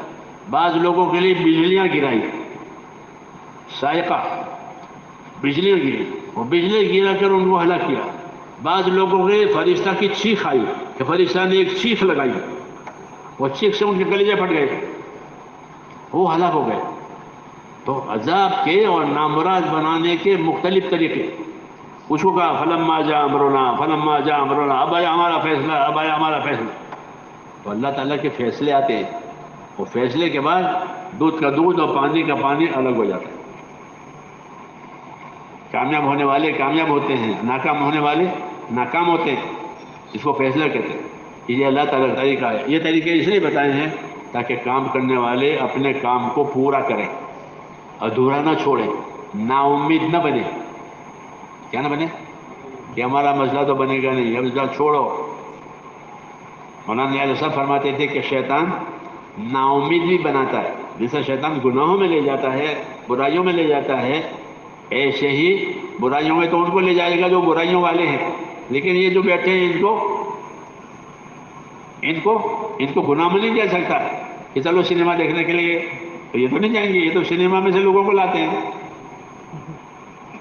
ہاں، تو ان کو کس راستے سے نا امید کریں گے کہ ان کو نا امید بنائے گا. کیا بنائے گا کہ وہ کتنے مدت سے کام کر رہے ہو، کچھ ہوا کہ نا، کتنے مرتبہ تم نے بکرا گایا، کتنے میں دعائیں کی، کتنے مرتبہ وظیفہ پڑھا، کچھ ہوا کہ نا. تو پھر چھوڑو. یہ چھوڑو، کب تک اس کے پیچھے پڑو گے. ہاں، یہ بھی ایک داؤ ہے، ایک داؤ ہے کام سے ہٹانے کا، کہ کام کرنے والوں کو حالات کی وجہ سے نا امید بنایا کہ تمہارے حالات تو بن رہے ہیں، کتنے سال سے چل رہے ہو، تکلیف ہے، تنگی ہے، قرض ہے، بیماری ہے. اس لیے میرے دوستو، اللہ کے ساتھ اچھا گمان رکھ کر کے کام کیا جاتا ہے. حدیث میں ہے کہ اللہ کے ساتھ کیا کرو، اچھا گمان رکھو. جابر بن عبداللہ فرماتے تھے کہ حضور صلی اللہ علیہ وسلم نے اپنی وفات سے 3 دن پہلے مجھ سے فرمایا، جابر تمہاری موت اس حالت میں آنی چاہیے کہ تمہارا گمان خدا کے ساتھ اچھا ہو، کہ اللہ مدد کرنے والا ہے، اللہ رحم کرنے والا ہے، اللہ کسی کے عمل کو ضائع نہیں کرتا ہے. یہ تو اللہ نے اپنی شان بتائی ہے کہ ہم کسی کوشش کرنے والے کی کوشش کو برباد نہیں ہونے دیتے، کسی نیک عمل کو ہم برباد نہیں کرتے کہ اس کا بدلہ اس پر ملے، بلکہ ہم تو نیکی کا بدلہ بڑا چڑھا کر دیتے ہیں. وَإِن تَكُ حَسَنَةً يُضَاعِفْهَا وَيُؤْتِ مِن لَّدُنْهُ أَجْرًا عَظِيمًا. کہ اگر نیکی ہوگی تو ہم اس نیکی کو بڑھاتے ہیں اور بڑھا چڑھا کر بدلہ دیتے ہیں. جیسے ایک گوٹلی ہوئی تو اسے پورا درخت بناتے ہیں اور پورا درخت ہر سال پھل دیتا ہے ایک ہی گوٹلی سے. ایسے ہی آدمی کے عمل کو اللہ تعالیٰ بڑا چڑھا کر دیتے ہیں. اس لیے کوئی نا امید نہ بنے. ہاں اللہ تعالیٰ کبھی دیر سے دیتے ہیں، کبھی جلدی دیتے ہیں. کبھی کسی کو ہدایت دیر سے ہوتی ہے، کبھی کسی کو ہدایت جلدی ہوتی ہے. اس طرح کبھی حالات دیر سے بنتے ہیں، کبھی حالات جلدی بنتے ہیں. دونوں باتیں ہوتی ہیں. اس لیے کہتے ہیں اللہ سے اچھا گمان رکھو. ایک بات. دوسری بات، اپنی ذمہ داری پوری کرو. یہ حکم ہے کہ اللہ کی مدد اتنی ملے گی جتنی ذمہ داری پوری کی جائے گی. حدیث شریف کہ المعونۃ علی قدر المعونہ، کہ اللہ کی مدد اتنی ملے گی جتنی ذمہ داری پوری کی جائے گی. جب ذمہ داری پوری کی جائے گی تو اللہ کی مدد آئے گی. تیسری بات کہ اللہ تعالیٰ سے اپنا معاملہ صحیح رکھو، اللہ سے معاملہ نہ بگاڑو. اللہ سے معاملہ بگڑتا ہے اس کی نافرمانی سے، اس کے حکم کو توڑنے سے یا چھوڑنے سے، کہ یہ نہ کرو، اللہ سے معاملہ صحیح رکھو۔ جب اللہ سے معاملہ صحیح رکھو گے تو اللہ تمہارے معاملے کو صحیح کرے گا۔ من اصلح ما بینہ و بین اللہ اصلح اللہ ما بینہ و بین خلقہ، کہ جو لوگ اپنا اور خدا کا معاملہ ٹھیک رکھتے ہیں تو اللہ ان کا اور دنیا والوں کا معاملہ ٹھیک کر دیتا۔ یہ سب باتیں بتائی ہے کہ اللہ سے اپنا معاملہ مت بگاڑو، بلکہ جو کام اللہ تعالیٰ نے دیا ہے، جو ذمہ داری دی ہے، اس کو ایمان کے ساتھ، اخلاص کے ساتھ، ترقی کے ساتھ کرو کہ اس میں ترقی آوے، اور ایمان کے ساتھ آوے، اخلاص کے ساتھ آوے، کہ پھر اللہ اس کو ضائع نہ کریں گے۔ پھر جتنی مقدار اللہ تعالیٰ چاہتے ہیں اس مقدار پر وہ بات پہنچ جائے گی تو اللہ کا فیصلہ اور نتیجہ آ جائے گا۔ اس لیے اپنے کام کو پورا کرو۔ یہی ہدایت تھی حدیثوں میں صحابہ کرام سے کہ تم اپنا کام پورا کرو، حالات بدلنے والے ہیں۔ جیسے سورج اگتا ہے تو ڈوبتا بھی ہے، اور ڈوبتا ہے تو اگتا بھی ہے، تو حالات دنیا میں بدلتے ہیں، چڑھتے ہیں، اترتے ہیں، لیکن اپنا کام پورا کرنا ہے، اس کو استقامت کہتے ہیں۔ کیا کہتے ہیں؟ استقامت کے ساتھ رہو، پابندی کے ساتھ رہو، تاکہ جو قربانیاں وجود میں آئی ہے وہ بڑھتی چلی جائے۔ تو ہمارے ذمے دو کام ہیں، اپنی ذاتی زندگی میں استقامت کے ساتھ رہیں۔ ہر آدمی اپنی ذاتی زندگی میں کیسا رہے؟ استقامت کے ساتھ، کہ جو میری ذمہ داری ہے وہ مجھے پوری کرنی ہے، ایمان ہے، عبادت ہے، جو بھی ہے، اپنی ذاتی زندگی کو استقامت پر لاؤ، پابندی، اور اجتماعی زندگی کو نصرت پر لاؤ۔ اجتماعی زندگی نصرت پر، کہ سب مل جل کر کے دین کے مددگار بنو، کیونکہ نصرت ایک آدمی سے نہیں ہوگی، نصرت ایک آدمی سے نہیں ہوتی، نصرت تو مل جل کے کی جاتی ہے۔ کونوا انصار اللہ، اللہ کے دین کے مددگار بنو، یہ حکم ہے۔ تو ہمارے ذمے دو کام ہیں، اپنی ذاتی زندگی میں استقامت کے ساتھ رہیں، کہ جو انفرادی اعمال ہیں ہمارے، نماز ہے، روزہ ہے، زکوٰۃ ہے، جو فرائض ہیں، وہ واجبات ہیں، وہ نوافل ہیں، وہ یہ اپنی ذاتی زندگی کے سب کے تمام پورے ہو جائیں، وہ صحیح طریقے سے پورے ہو جائیں، انفرادی۔ اور اجتماعی میں ذمہ داری کیا ہے؟ کہ مل کر آپس میں صلاح مشوروں سے، قربانیوں سے اللہ کے دین کی مدد کرنی، تاکہ اللہ کے دین کے لیے راستہ کھلے۔ ہماری مدد سے لوگوں پر راستے کھلیں گے، راستے بنیں گے، پھر لوگ چلیں گے۔ اصل تو ہدایت اللہ کی طرف سے ہے، ہمارے ہاتھ میں ہدایت نہیں ہے، لیکن ہم ہدایت کا راستہ بنائیں گے۔ جیسے حکومت سڑک بناتی ہے، پل بناتی ہے، تو کاروبار کو ترقی ملتی ہے کہ یہاں سے وہاں تک پکی سڑکیں ہیں، یہاں سے وہاں تک پل ہے، اب کاروبار میں کوئی دقت نہیں ہے، مال آتا ہے، مال جاتا ہے، ہوتے نا، راستہ ہے۔ ایسے ہم محنت کریں گے تو لوگوں کے لیے راستہ بن جائے گا، یعنی لوگ چلیں گے، کیونکہ اب راستہ ہو گیا۔ 50 سال پہلے 50-60 سال پہلے ہم لوگ جماعت میں کم کرتے، لوگ بیٹھتے نہیں تھے، جہاں سلام پھیرا لوگ بھگ جاتے۔ اس جگہ بھائی سلام پھیرتے ہی ایک آدمی وہاں دروازے پر چلا جائے لوگوں کو روکنے کے لیے، ایک آدمی یہاں رہے اعلان کرنے کے لیے، اور مختصر سنت پڑے، یہ ہوتا، یہ شروع کی بات ہے۔ اب آپ لوگوں نے وہ مختصر سنت ابھی تک مختصر ہی بنا رکھی ہے۔ ہاں، آپ پوری نماز نہیں پڑھتے تبلیغ والے۔ عشاء کی کتنی رکعتیں ہیں؟ عشاء کی کتنی رکعتیں ہیں؟ 17 پڑھتے ہو نہیں پڑھتے ہو؟ نہیں پڑھتے۔ اب آؤ وہ رکعتیں گئی، حالانکہ اب آؤ کرنے کی ضرورت نہیں ہے، یہ بیٹھے ہیں سب، یہ کم بھاگ جائیں گے؟ تو 50 سال والی ڈگر ابھی چل رہی ہے۔ اب تو میرے ذہن میں یہ آتا ہے کہ لوگوں کی اچھی طرح نماز پڑھو پھر بیان ہوگا۔ کیوں؟ اب کیا بات ہے؟ اب لوگوں کی سمجھ میں کام آیا ہے، اب تھوڑے بھاگ جائیں گے۔ وہ تو اس زمانے میں بھاگ جاتے تھے، تو پھر آؤ۔ جی ہاں، یہ چیز قابل اصلاح ہے، اس لیے عبادتوں میں کمی ہو گئی ہے کہ فطر سنت پڑھ لو، چلو آؤ۔ حالانکہ اب تو عشاء کی 17 رکعت نماز پڑھنی چاہیے۔ جب کام بڑھ جاوے اور دعوت قبول ہو تو قربانی بڑھنی چاہیے۔ حضور صلی اللہ علیہ وسلم فتح مکے کے بعد بہت زیادہ عبادت کرتے تھے، کہ کیا فتح ہو گیا، ساری رکاوٹیں ختم ہو گئی، اب تو عبادت کرنے کا وقت ہے۔ تو پاؤں پہ ورم آنے تک پکڑتے تھے فتح مکے کے بعد. یہ کیوں کہ اللہ نے ساری رکاوٹیں ختم کر دی, لوگ مانوس ہو گئے, دین میں داخل ہو گئے, دشمنیاں چھوڑ چھوڑ کے ہمارے پاس آ گئے. یہ طریقہ ہے, یہ قابل اصلاح ہے. ہاں میں نے دلی میں بھی کہا تھا کہ اب تو یہ کہو کہ اچھی طرح نماز پڑھو پھر بیان ہوگا. یہ نہیں کہ آؤ آؤ تو وہ 2 سنت بھیتر بڑھ کے آ جاتے ہیں تو ان کی عبادت پوری نہیں ہوتی. ہاں حالانکہ دعوت عبادت کے ساتھ ہے. وَمَنْ أَحْسَنُ قَوْلًا مِّمَّنْ دَعَا إِلَى اللَّهِ وَعَمِلَ صَالِحًا, کہ اللہ کی طرف دعوت بھی دے, خود بھی اچھے اعمال کرے.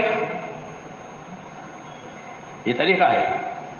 اب وہ بات نہیں ہے کہ اب تو اللہ نے استقبال پیدا کر دیا, لوگوں میں اللہ تعالیٰ نے رجوع پیدا کر دیا کہ الحمدللہ لوگ بات سنتے ہیں, بات مانتے ہیں, ذمہ داریاں لیتے ہیں, آگے بڑھتے ہیں. کسی بھی ملکوں کی جماعت بناؤ تو وہ ملکوں کی جماعت بنا دیتے ہیں, کہ لاکھوں کی جماعت بناؤ تو وہ لاکھوں کی ذمہ داری لیتے ہیں. کیوں کہ لوگوں میں شعور آ گیا, سمجھ آ گئی کام کی, تو اب کو ان کو آگے بڑھانے کے بعد آگے بڑھو اور استقامت کے ساتھ رہو, اور جو ذمہ داریاں دی جائے اسے اوڑھو, اور یہ نہیں ہے تو عبادت بھی زیادہ کرو. صحابہ عبادت بھی بہت کرتے تھے, یہ نہیں کہ خالی اللہ کے راستے میں جایا کرتے. ہمارے یہاں تو ایک ہی تصور ہے کہ وہ اللہ کے راستے میں جایا کرتے تھے. کیوں نہیں, وہ اللہ کے راستے میں جاتے تھے اور عبادتیں بھی بہت کرتے تھے, کیونکہ عبادت کو اصل مقصد ہے. عبادت کے لیے تو پیدا کیا ہے. کس کے لیے پیدا کیا؟ جان مال سے عبادت کرو, عبادت کے لیے تو پیدا ہوئے ہیں.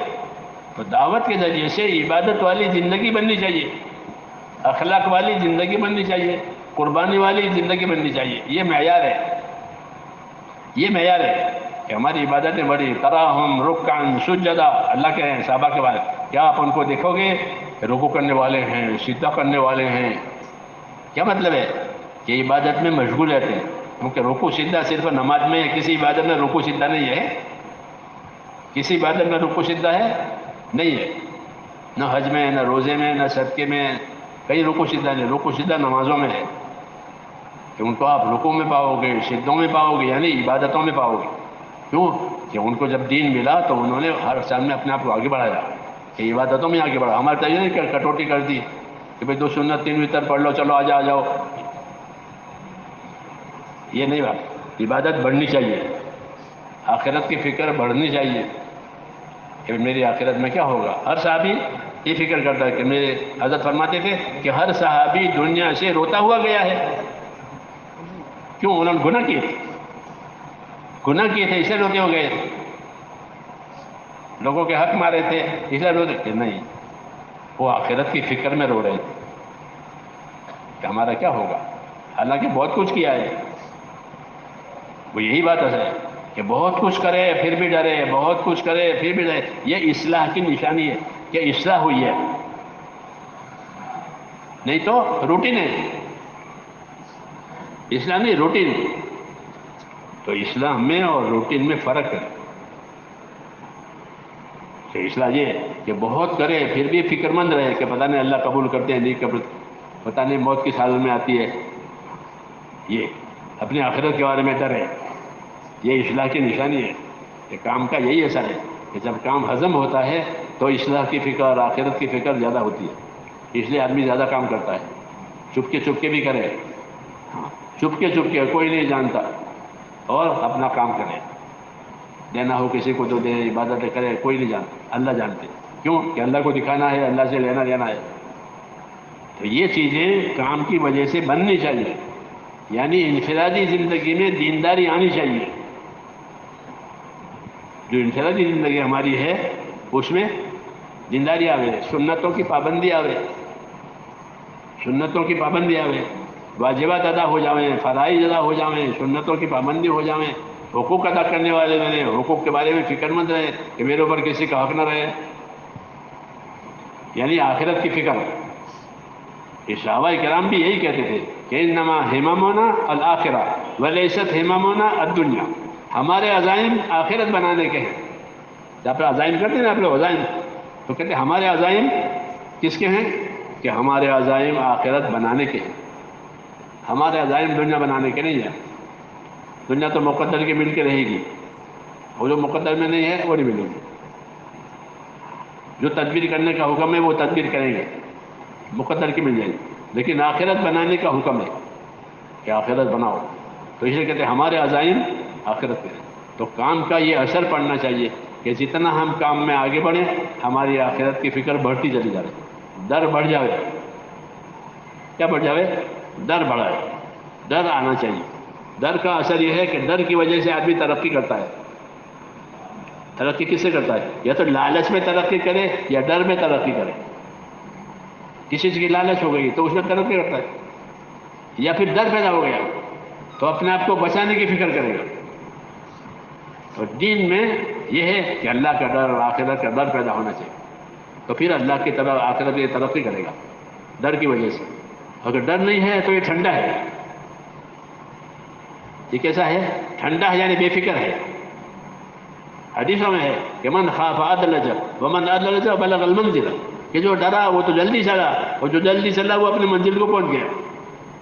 قاعدہ ہے، آدمی کو ڈر ہو تو جلدی جاتا ہے. پھر بس نکل جائے گی، دکان بند ہو جائے گی، ڈاکٹر چلا جائے گی، جلدی چلو جلدی چلو. ڈر ترقی کا ذریعہ ہے. تو اللہ کا ڈر پیدا ہو جائے، آخرت کا ڈر پیدا ہو جائے تو یہ پھر اللہ اور آخرت کی طرف ترقی کرے گا. نہیں تو ایک عادت پڑی ہوئی وہ کر رہے ہیں. نہیں، عادت نہیں، عادت کو عبادت بنانی ہے. عادتوں کو عبادت بناؤ. جوتا پہننے کی عادت ہے نا، جوتا پہننے کی عادت ہے تو جوتا پہننے کی عادت کو کہ عبادت بناؤ، کہ پہننے کا طریقہ، نکلنے کا، جوتا پکڑنے کا طریقہ، اس سے وہ جوتا عبادت بن جائے گا. کہ پہننے کا یہ طریقہ ہے، اترنے کا یہ طریقہ ہے، جوتا پکڑنے کا یہ طریقہ ہے. ایک مثال دے رہا ہوں، جب کسی چیز میں وہ طریقے آئیں گے تو وہ پھر عادت نہیں ہے، پھر وہ عبادت ہے. اسی کا نام دین ہے. یہ تبلیغ میں علم و ذکر ہے، اس کا یہ مطلب ہے کہ علم و ذکر کے ساتھ چلو، اللہ کے راستے میں علم و ذکر کے ساتھ پھرو. خالی وقت نہیں پورا کرنا ہے، علم و ذکر کے ساتھ پھرنا ہے. علم و ذکر کیا مطلب ہے؟ دیکھیں کہ اس وقت میں کیا حکم ہے، اس وقت میں کیا حکم ہے، اور حکم پورا کرنے کا کیا طریقہ ہے. تو جو حکم ہے وہ علم ہے، وہ طریقہ ہے وہ ذکر ہے. یہ مطلب ہے علم و ذکر کا، کہ اس وقت میں کیا حکم ہے، کہ اس میں یہ حکم ہے، اور اسے پورا کرنے کا یہ طریقہ ہے. وہ ہوا ذکر. تو یہ ہر حال میں کہ میں تجارت میں ہوں، تجارت میں کیا حکم ہے، اور تجارت میں حکم کرنے کا کیا طریقہ، پورا کرنے کا کیا طریقہ ہے، تو یہ اس کا ذکر ہو گیا. تو ہر لائن میں علم و ذکر ہے. تجارت ہو، عبادت ہو، ہر لائن میں یہ اس کا علم ہے، یہ اس کا طریقہ ہے. پوشاک کا کیا طریقہ ہے، پوشاک کا کیا حکم ہے، پوشاک کیسا ہونا چاہیے، کہ پوشاک کے بارے میں یہ حکم ہے کہ تمہارا پوشاک کیسا ہونا چاہیے، کہ تمہارا پوشاک کیسا ہونا چاہیے جو تمہاری بدن کے عیب کو چھپاوے اور تمہاری زندگی میں رونق لاوے. کیا لاوے؟ رونق. مثال دی میں نے، مثال دی کہ اللہ تعالیٰ نے لباس اتارا ہے. کہ لباس کیوں اتارا ہے؟ تاکہ تمہارے بدن کا عیب چھپے. بعض چیزیں بدن میں ایسی ہیں جو کھلنی نہیں چاہیے، اس کو چھپنا چاہیے. دوسرا کہ لباس کی وجہ سے رونق آوے. یہ لباس کی وجہ، یا بنی آدم انزلنا الیکم لباسا یواری سواتکم وریشا. اے بنی آدم، ہمیں تمہارے لیے لباس پیدا کیا ہے. کیوں؟ تاکہ وہ تمہارے بدن کے عیبوں کو چھپا لے. تو یہ لباس کی غرض یہ ہے کہ بدن کا عیب چھپے، پتہ نہ چلے.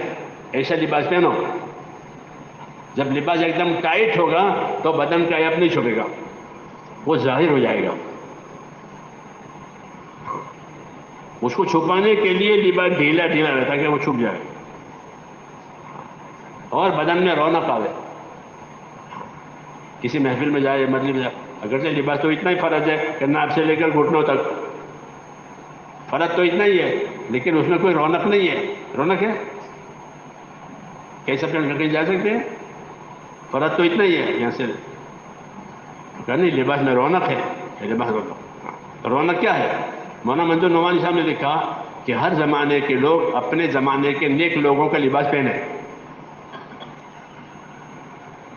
کیونکہ ہر ملک میں نیک لوگ ہوتے ہیں، ان کا اپنا لباس ہوتا ہے.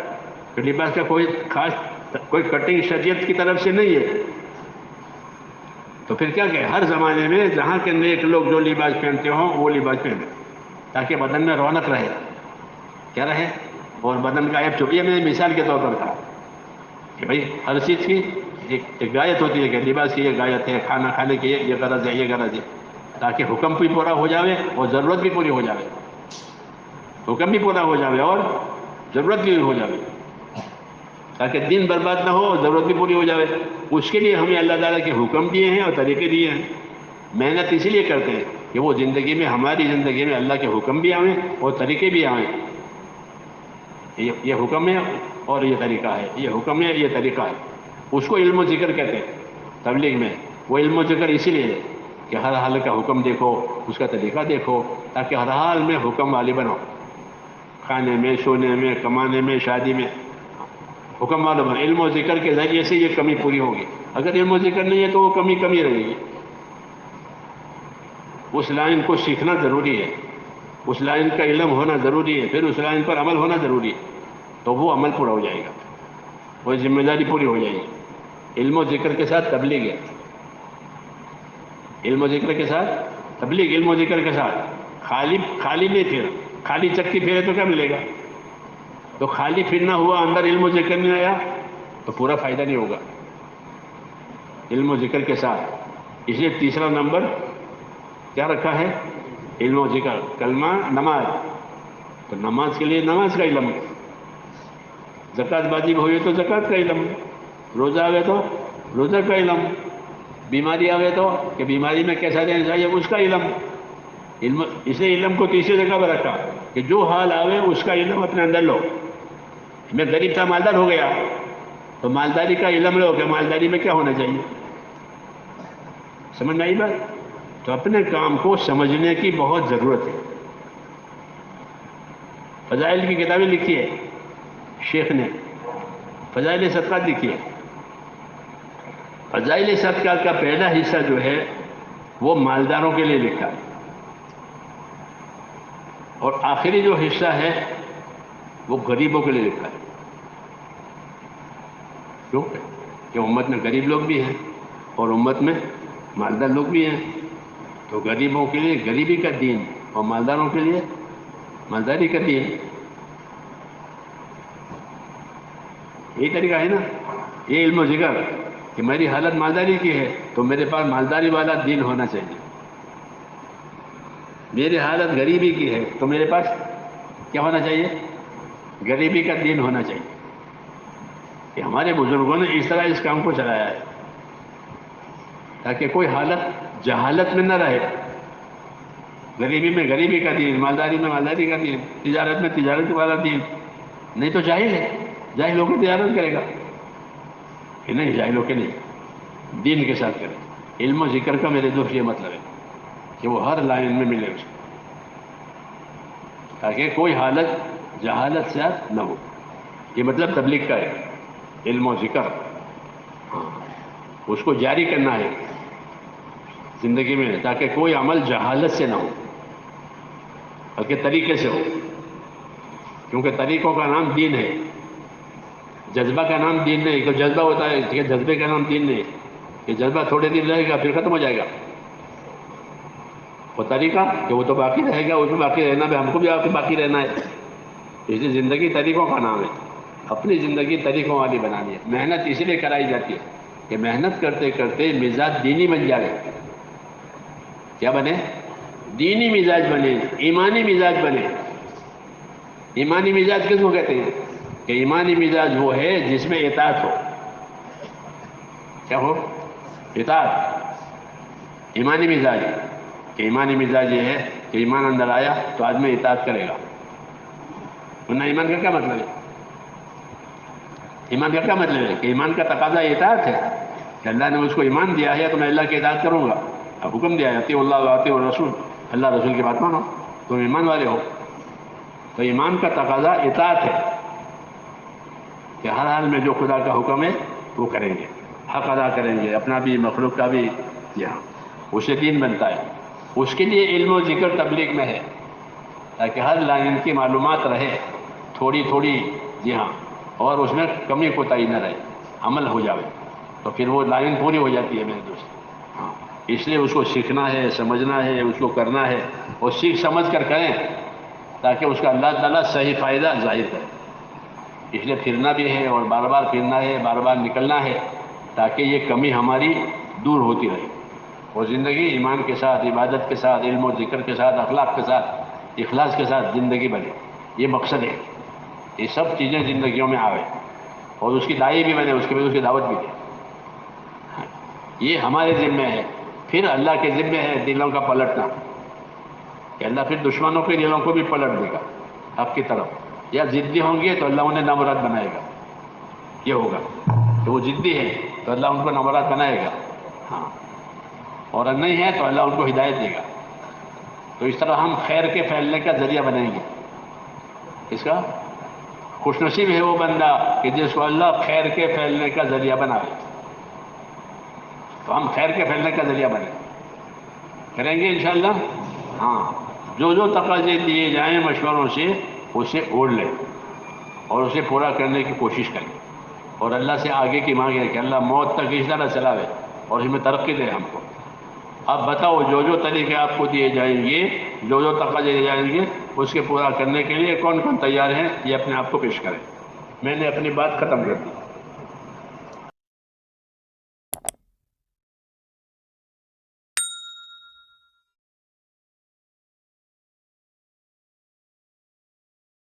اللہ اکبر،